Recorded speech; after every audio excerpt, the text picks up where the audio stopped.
បងប្អូនឥឡូវថ្ងៃនេះយើងធ្វើម៉ាស៊ីនម៉ាជីបាទម៉ាស៊ីនកុនក្បាលធំហើយបើមិននេះពីច្រើនអាបតប្រភេទហ្នឹងគឺគេយកទៅដាក់នៅជាមួយនឹងម៉ាស៊ីនស៊ីរបាក៏មានជាមួយនឹងម៉ាស៊ីនពួកសិញរៃក៏មានដែរ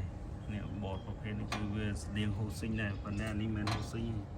ខ្ញុំអានអត់ចេញដែរនឹងថាហូប៉ុន្តែកតុយក្រោយអត់ដឹងថាអានថាម៉េចទេអញ្ចឹងបងប្អូនណាស្គាល់ជួយខមមិនថាអានឹងគេហៅប្រភេទអីចឹង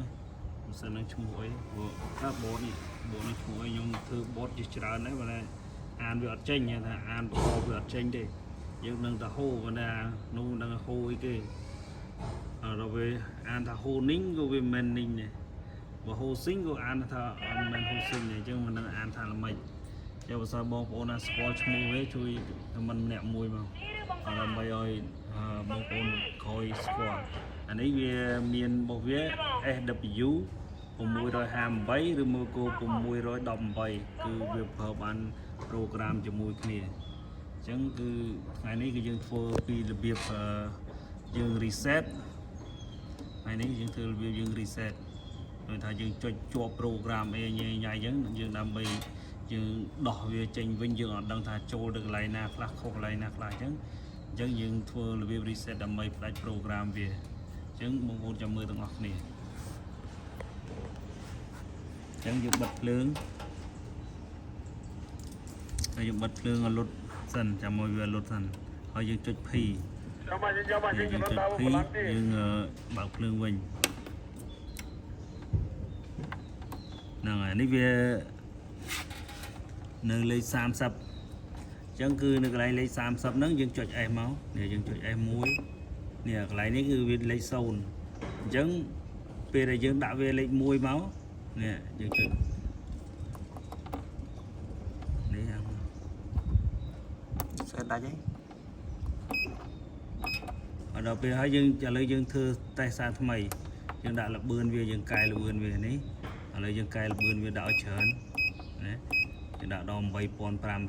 ហើយយើង save ហើយយើងមើលដល់ពេលយើង reset ណា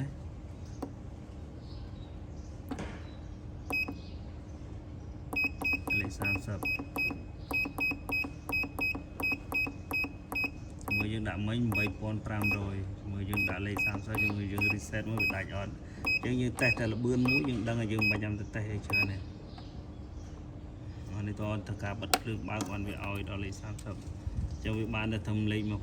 នេះយើងចុចភីជាប់យើងបើកភ្លើង